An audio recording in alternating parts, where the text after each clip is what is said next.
गुरु रामदास राखो शरनाई। सचखंड श्री हरमंदर साहिब विच अमृतसर दे बानी साहिब श्री गुरु रामदास जी का प्रकाश पुरब बड़ी श्रद्धा ते उल्लास दे नाल मनाया जा रहा है। उत्थे ही जेकर गल कीती जावे सचखंड श्री दरबार साहिब दी, श्री दरबार साहिब नूं लाइट दे नाल दुल्हन दी तरह सजाया गया ਅਤੇ ਸ਼ਰਧਾਲੂਆਂ ਦਾ ਕਹਿਣਾ ਹੈ ਕਿ ਉਹ ਆਪਣੇ ਆਪ ਨੂੰ ਵਡਭਾਗਾ ਸਮਝ ਰਹੇ ਨੇ।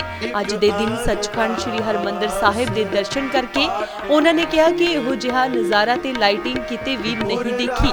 ਉਹਨਾਂ ਦਾ ਹਰਮੰਦਰ ਸਾਹਿਬ ਆਉਣਾ ਸਫਲ ਹੋ ਗਿਆ। ਇੱਥੇ ਰੂਹਾਨੀਅਤ ਦਾ ਕੇਂਦਰ ਹੈ ਤੇ ਇੱਥੇ ਆਉਂਦਿਆਂ ਹੀ ਅਲੱਗ ਹੀ ਨਜ਼ਾਰਾ ਦੇਖਣ ਨੂੰ ਮਿਲਦਾ ਹੈ। ਹਾਂਜੀ, ਵਾਹਿਗੁਰੂ ਜੀ ਕਾ ਖਾਲਸਾ, ਵਾਹਿਗੁਰੂ ਜੀ ਕੀ ਫਤਿਹ।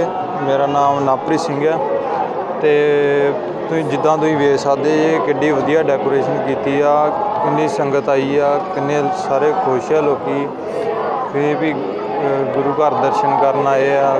ਕਿੱਡਾ ਵਧੀਆ ਮਾਹੌਲ ਆ, ਇੱਥੇ ਆ ਕੇ ਮਨ ਨੂੰ ਸ਼ਾਂਤੀ ਮਿਲਦੀ ਆ। ਬਹੁਤ ਹੀ ਵਧੀਆ ਕੀਤਾ ਡੈਕੋਰੇਸ਼ਨ, ਸਾਰਾ ਡੈਕੋਰੇਟ ਲਾਈਟਿੰਗ ਫੁੱਲ ਜੋ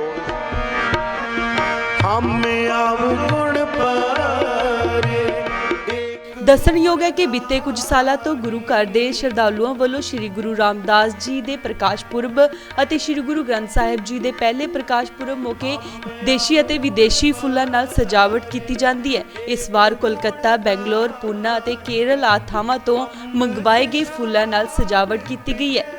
ਅੰਮ੍ਰਿਤਸਰ ਤੋਂ ਗੁਰਪ੍ਰੀਤ ਸਿੰਘ, ਇੰਡੋਸ ਟੀਵੀ, ਆਸਟ੍ਰੇਲੀਆ।